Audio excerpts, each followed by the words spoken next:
Cave 254 of the Mogao Grottos in Dunhuang, leason of the most breathtaking murals from the Northern Wei dynasty. Unlike the elaborate splendor of the Tang dynasty, the artists of this era used bold, powerful lines.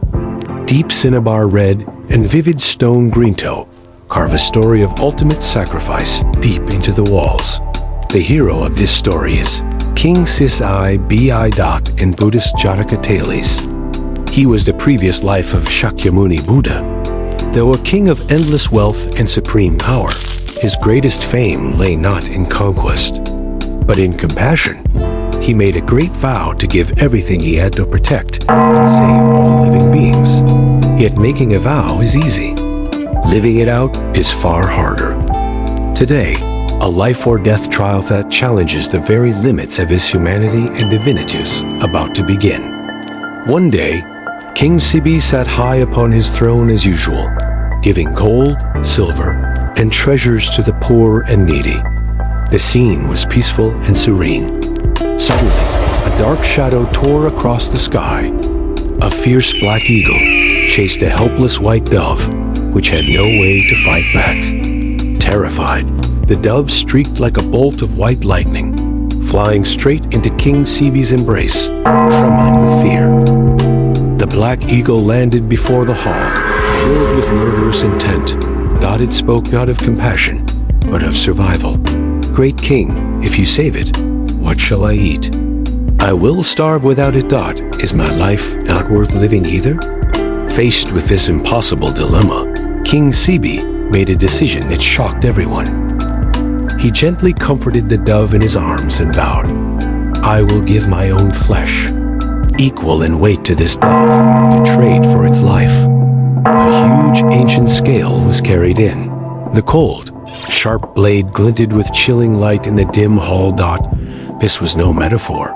It was a brutal, literal flaying of his own flesh. The ruthless blade cut into the king's thigh, slicing off fresh flesh. King Sibi closed his eyes slightly, his expression calm and serene. Yet the agony of this unbearable pain was written clearly on the faces of everyone around him.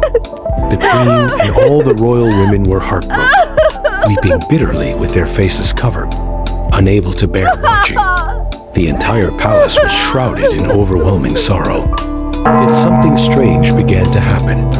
The first piece of flesh was placed on the scale, but it did not move at all. The king continued to cut himself, enduring the agony until the flesh from his thighs, arms, and chest piled high.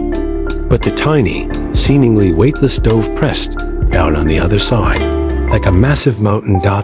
No matter how much flesh he cut away, the scale always tilted toward the dove.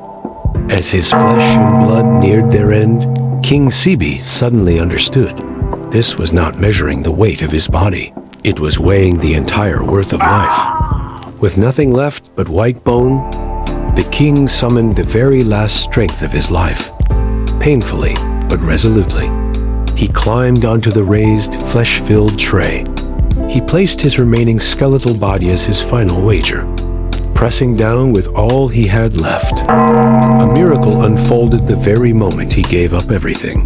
The giant, violently unbalanced scale finally steadied. It rested in perfect equilibrium. The bone-white king lay peacefully upon the flesh, his eyes gently closed. The deafening cries in the hall fell silent at once. Everyone was stunned by this ultimate sacrifice. They wiped away their tears, placed their palms together in reverence, and looked up quietly. In their eyes remained nothing but awe and sacred devotion. The trial was complete. The eagle and the dove revealed their true forms as divine beings, bowing in reverence to the great king high in the sky.